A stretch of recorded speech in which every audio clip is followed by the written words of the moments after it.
Okay, we're ready to get started with our second collaboration session, and I'm happy to turn it over to Nate Wallace.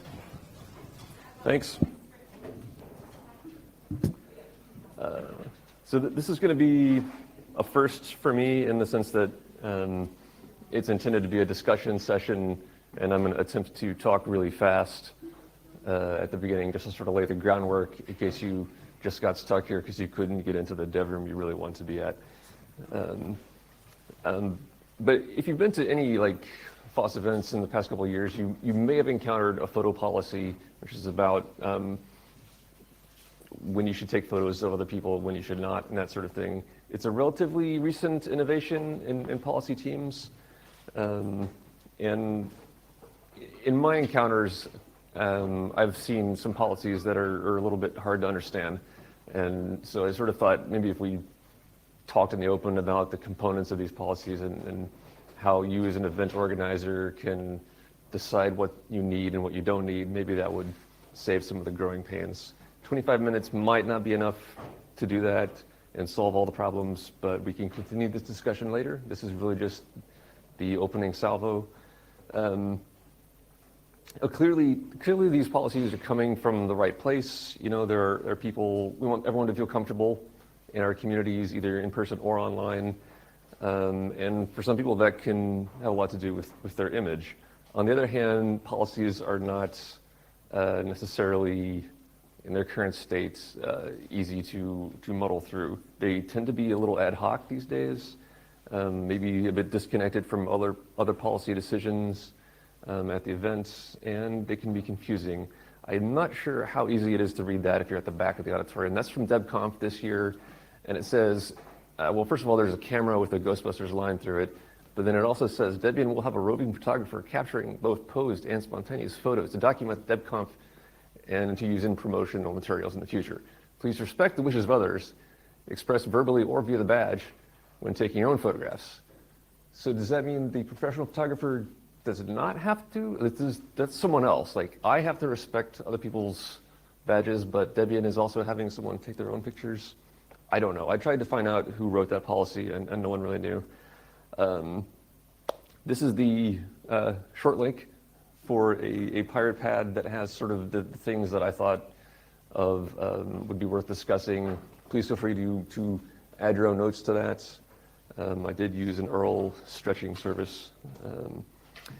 But like I said, we only have 25 minutes here, so I'm going to lay out a little bit of the big topics and then open the floor to everyone who wants to comment or ask questions. To me, I think the biggest question to decide if you're an event is whether or not your interest in a photo policy is because of the image itself or because the image is published somewhere or because it's associated with a person. Because those are very different things and they have different concerns. It's generally not the case that the fact that an image was recorded is what concerns someone, although it could be. I mean, there are security cameras everywhere, but we feel differently when that image gets published, right? And if that's the case for your events, then the root issue might be to think about the policy in terms of tagging people online and about how they're identified or not identified online, rather than making it a photo policy with those other matters being an afterthought. There are several sort of broad categories where in the pirate pad or the Etherpad I just sort of put more specifics, and I'll talk about these one at a time. Scoping, which is a word I borrowed from Tom. Generally, if there's a declaration for someone to make as their photo preferences, it's done with a device on the badge somehow, either the lanyard or a sticker or something like that. But you also see this where there's sort of sections of a room, and it's important to be clear, I think, how those interact. If you move from one into the other, what are you expressing when you have the don't take my photo badge, but you sit in the photos are okay section. It's either one of those options is okay, you just need to be clear about that.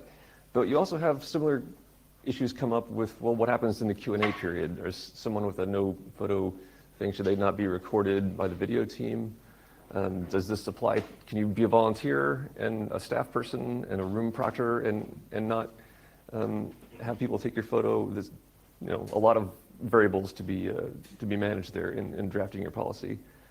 There's also the issue of how the photo policy interacts with other things. In most cases, I can tell you codes of conduct do not mention the photography policy. Sometimes they're both available on the website, but they don't really seem to connect. Is it the same policy? Is it a section of it? I noticed the LibrePlanet code of conduct does mention photographic harassment as an example of bad behavior, but it's not the same thing as the photo policy. And there's also things to consider, like if you are agreeing to be a speaker, you have some sort of a release generally. Does that mean you don't have the right to make other decisions about photographs? And in some cases, there's something what we would call a general release, which is if you're going to a public event, if you're going to a sporting event, for example, there's some sort of release somewhere that you agreed to when you bought a ticket that says, hey, people might take your picture here. So harmonizing those things is a topic all unto itself. There's also the issue of we want to write policies that are clear but not overly complex. That is from GWADEC last year. You'll see there's 3 different badge colors available. I'm okay with pictures, I'm not okay with pictures, and please ask. It might be that 3 is too many. It might be that you could just say, by default, ask, and then you only need 2 badges. So that can get to be confusing for people, which is not what we want. And then there's the issue of we need to balance the policy that someone writes as sort of an event-wide thing with the differing needs of individual groups that participate in the event. Like this is a snippet from an email from the events team where I was a speaker, and they're like, hey, you need to send us a picture. It's important. And I pushed back on this quite a bit just to see what happens. And eventually I got a letter from the executive director saying it's actually fine if you don't want to send a picture in, but the event wants to put your picture online if you're a speaker, and that's understandable. The press, sometimes if it's an event like this where no one registers, people might just come because they're the local media and they record something. In other cases, you have to invite people to come give your event coverage. And in that case, you've kind of entered into a relationship where they have some expectations about being able to do their job. So those are important concerns to balance as well. And the last one there is, if someone's travel to the event is sponsored, we frequently tell them, write a blog post at the end and tell us you were there. So making sure that we're clear about them taking pictures when they're told they're required to take pictures is also covered. Finally, there may be policies by the venue or in public spaces. It may not be clear if I'm in a public space, if I'm out there, or if I'm in the venue space. So these are things you may not have legal grounds as an event to say this applies to people on a campus who are not part of FOSDEM. I don't think that FOSDEM could unilaterally declare that other people wandering through campus have to abide by the photo policy. And the last thing is just clarity in what you write. What does it mean exactly for someone to be in a photo or even to be identifiable in a photo? You might have seen this was back in March, I think, where a man sued MIT for using his photo without permission. It was in the best of all ironies. It was an article about hipsters all looking the same. Turns out it was someone else, and it was not him. So there's going to be disagreements, and it's important to account for what does identifiable mean, and then how do we decide. And I think one final thing I wanted to mention there is record keeping. Does anyone remember what color lanyard from the GWADEC slide a few slides ago was the one that meant, okay, take my picture? Yeah. So if you're looking at pictures from 2 years ago, lanyard color might not be enough to make that a real usable policy. Those are all the introductory comments I have to make. Here again is the link to the Etherpad if you want to add your own comments or weigh in on things or provide informational links. I'm aware that a lot of the time we have is already gone, so I asked some friends of mine who run Pixels US, which is a discussion forum for open source software projects that deal with photography, like Darktable and RAW editors and that sort of thing. They have a discourse forum. I think it's Discourse. Whichever one is actually free software, that's the one it is. And they set up a sort of legal category And if anyone is interested in having this discussion further, I think that would be a worthwhile place to do it, because some of these questions that are very photocentric, the photography community has dealt with before, like what does it mean for someone to be visible in a photo or not. Those are all the introductory comments I have, so I would like to open the floor up for questions and comments, and that definitely includes me clarifying things that I said in the preceding few minutes. So the floor is yours.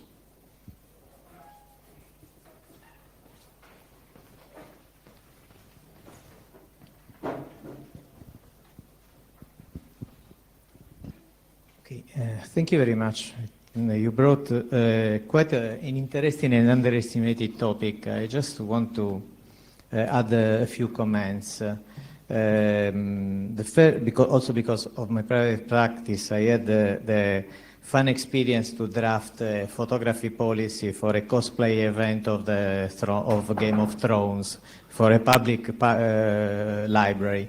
But I would say that one thing we have to consider, you mentioned GDPR, but apart from GDPR, we have to consider also freedom of information. So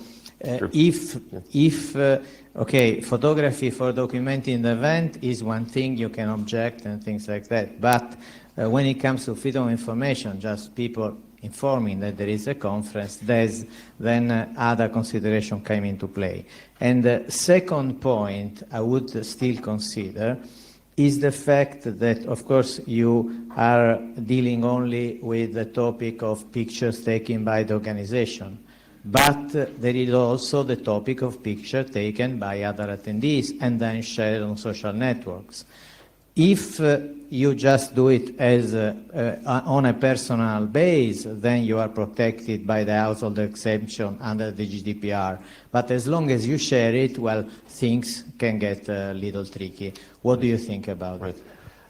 So that is a good point. I did not intend for the list of topics to be limited to official photographers by the event, because generally the policy is written as something for event attendees. And if there is an exception, there's an exception carved out for the staff people and for a professional event photographer. But I want this topic to encompass everything, because I think that, like you said, where it gets nebulous is the people who are there for their own private purposes and take pictures of their friends. It's a weird thing to ask people that they have to get permission from their friends to take the pictures, like, yeah. And what you said about freedom of information, that raises another thing that I was wanting to bring up, which is that there are people for whom the notion of saying don't take my picture at this event feels incongruous with the notion that we're here to have a free and open community event. And so reaching that person and saying, yes, we are working in the open, but in this case, please don't mention this person's name. It can be tricky, or mention this person's name or their picture. Did that address what you meant? Okay. Who else?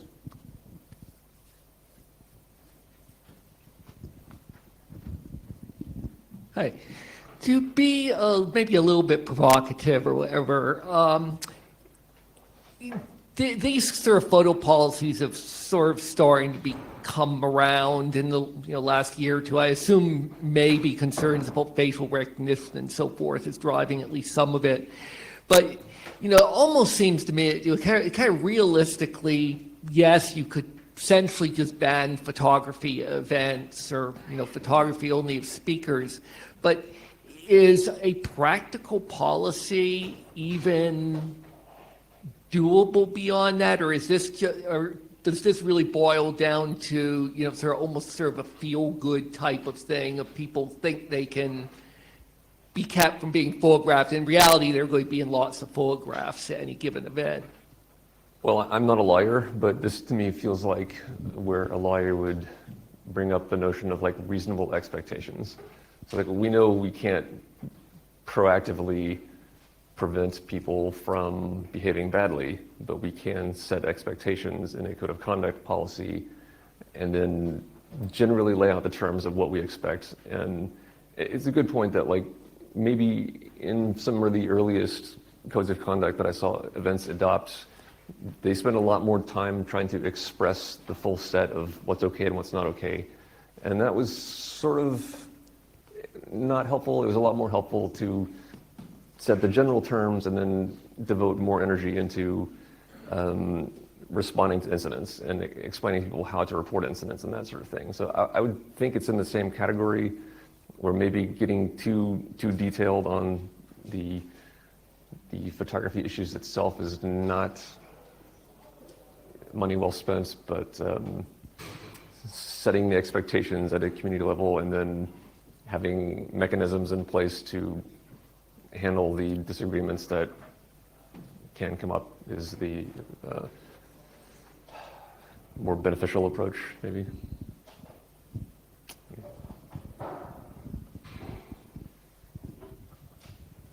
Hi.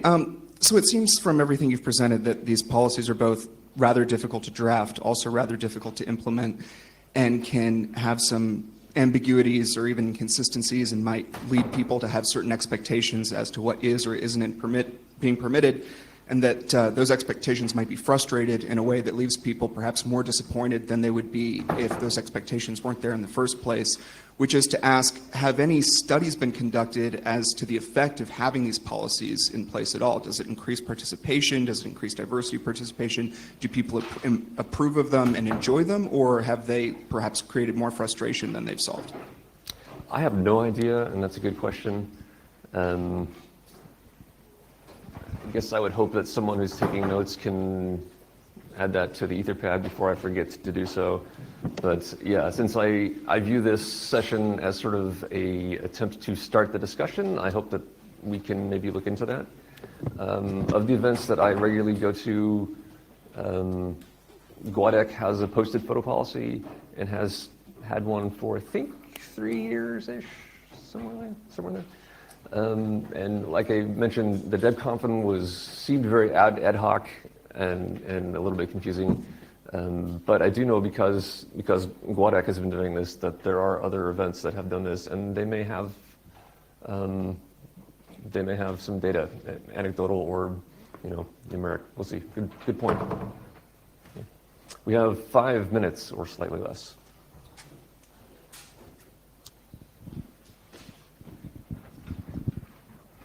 Hi.